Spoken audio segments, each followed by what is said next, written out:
also mean that very concrete situations need also very abstract thinking. Not to go into that Arab Spring. The lesson of Arab Spring, it's a very sad and interesting one. It's the same lesson as that of Syriza, which was a miracle, but it went wrong, and so on. Here I'm Hegelian. Hegel is not this stupid absolute idealist who think at the end everything will turn out well, blah, blah. Hegel is on the contrary obsessed, if you really read Hegel's historical analysis, with one thing which is needed more than ever today. How? Something that was originally a good idea, almost with a kind of a necessity as a rule, turns wrong. You have French Revolution, freedom, bloop, terror.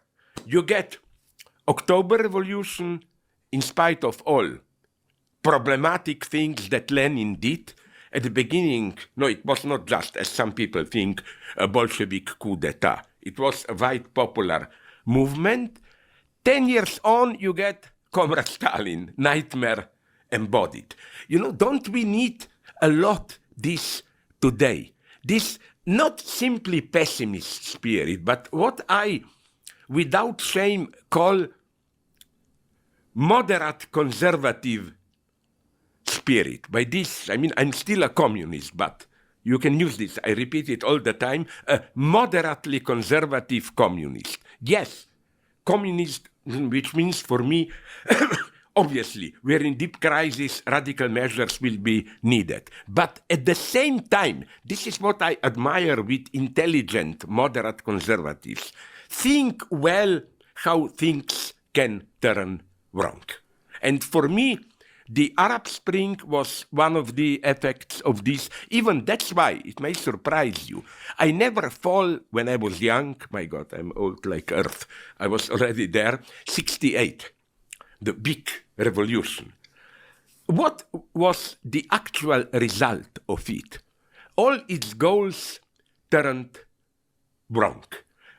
This was first it was the attack against alienated factories, this serial work, you just work in line automatically. They were against this. Nice, what did we get? Are we getting today? Precarious work, total uncertainty, and so on. It's even worse. They were against alienated oppression of women and so on. We get today's promiscuous sexuality, which in a way objectifies women and others even more. Education against alienated universities, yes.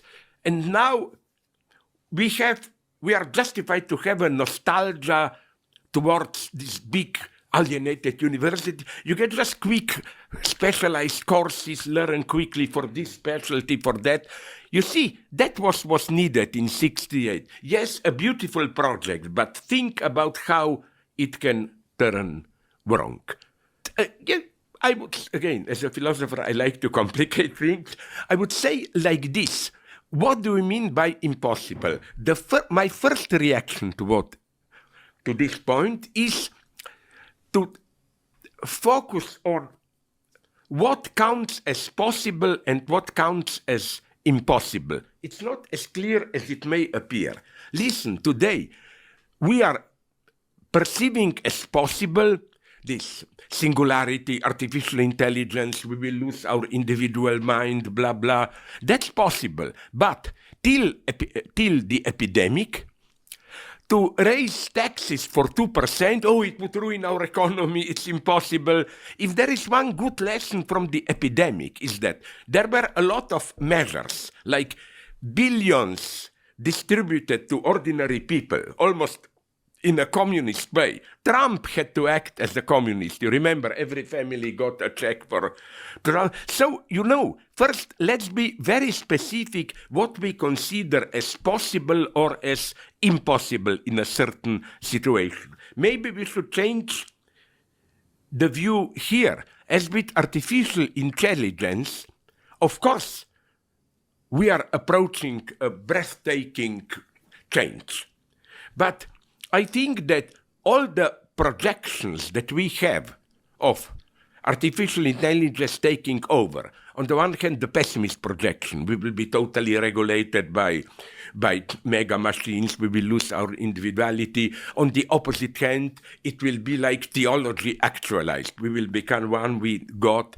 They are obvious nonsense. I don't know what will happen. I know this will not happen. So you see, that's my first reaction. That be precise.